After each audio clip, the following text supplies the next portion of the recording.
The desire for more positive experience is itself a negative experience, and paradoxically, the acceptance of one's negative experience is itself a positive experience.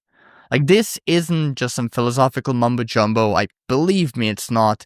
It's a practical reality that plays out in just about every breakup recovery scenario every single fucking day. The harder you try to feel good, the worse you feel. And when you finally give yourself permission to just feel bad, to feel like shit, you often start to feel better. Not immediately, mind you, but eventually. And in a much more sustainable way. So what does this mean practically? How do you apply the backwards law to your breakup recovery? Well, let me break down 5 solutions that might work. They are counterintuitive, they might seem as though they kind of are, but they're actually very effective, very useful approaches to take. So let me go through them right now. Let me list them out for you and kind of describe them, okay? Solution number 1, stop trying to avoid pain and instead start accepting it. Now, this isn't about wallowing in misery or glorifying suffering. No, it's about acknowledging that pain is natural, a natural part that is a necessary and natural part of healing, of the healing process. And when you resist emotional pain, you actually amplify it and extend its duration. So instead of doing all of that, try just sitting with your feelings for a few minutes each day without judgment. Like, find a quiet place, close your eyes, and simply notice what emotions are present. Say to yourself, I feel like shit right now, and that's okay. If you feel like that, that is. Don't try to change it, don't try to fix it, just try to acknowledge it. Now, you might be surprised to discover that when you stop fighting against your emotions, they become less overwhelming. It's kind of like quicksand. That's the metaphor I tend to use here. The more you struggle, the faster you sink. But if you relax and you spread out your weight, you can avoid being pulled under. Now, as for solution 2, it's all about replacing forced positivity with radical honesty.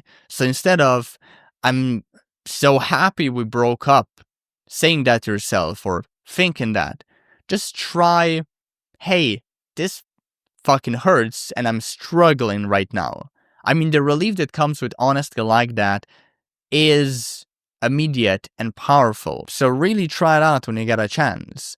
And no, this doesn't mean you should be negative for the sake of being negative. That's not what we're doing here.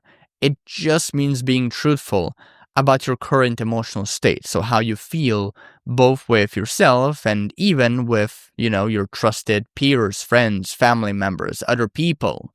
And when you stop performing happiness that you don't feel, you free up enormous amounts of psychological energy that then can be redirected toward actual healing and, more specifically, activities that promote it.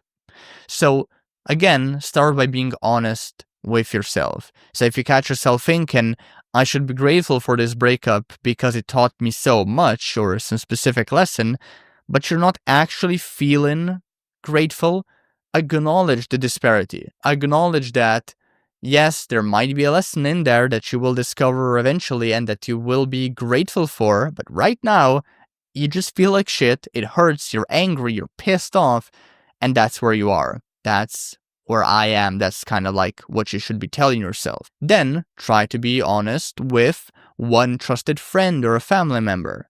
Obviously, don't need to go and, dump your raw emotions onto everyone in your life, but having at least one person there with whom you can be completely authentic is incredibly valuable. Now, as for solution number 3, use distraction strategically, not constantly.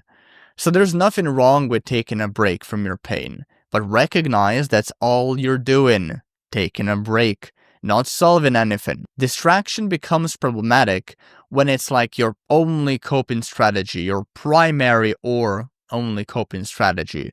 So instead of constant distraction, just try scheduled distraction.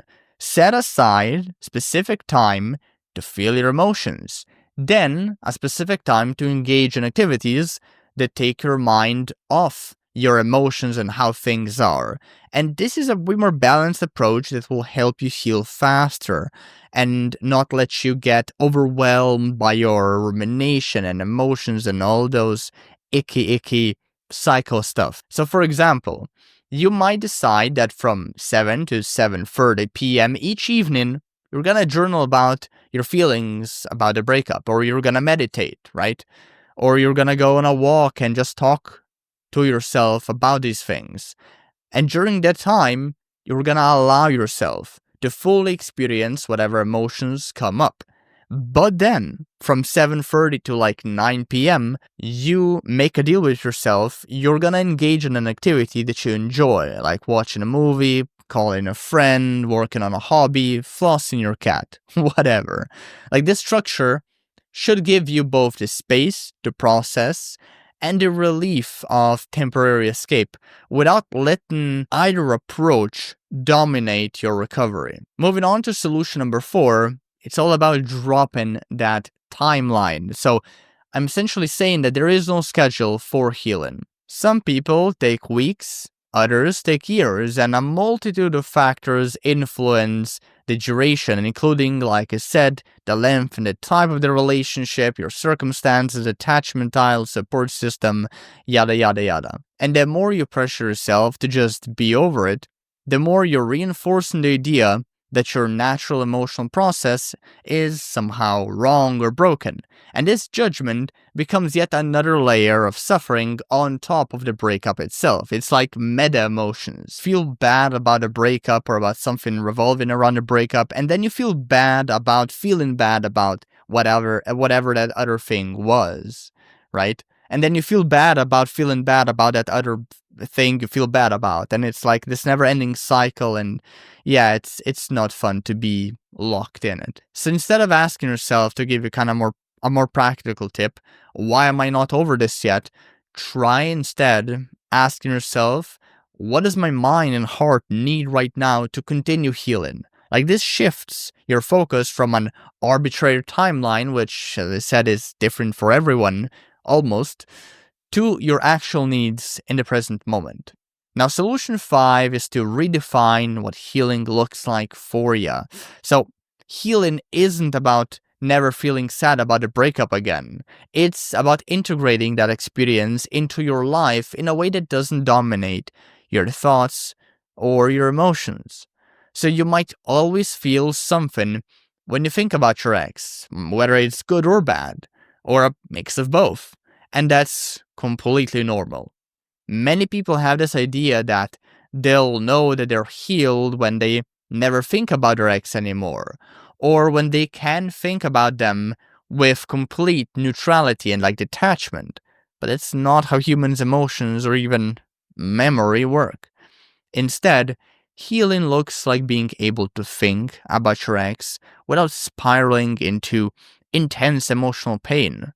It looks like being able to acknowledge the good and the bad aspects of the relationship with clarity, perspective, and like fairness, right? It's not all their fault, and it's also not all your fault. It looks like being open to new connections without constantly comparing them to your past.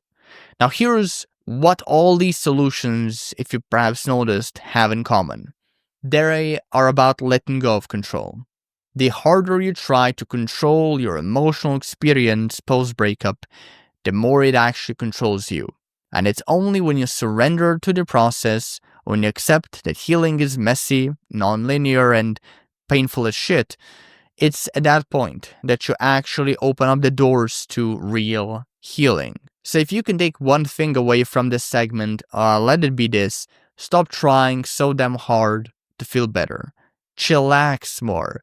Give yourself permission to feel exactly how you feel right now. And that's, your first step. This could be your first step to actual healing. Hey everybody, thank you for watching. This was part of my podcast, the Max Jancar Show.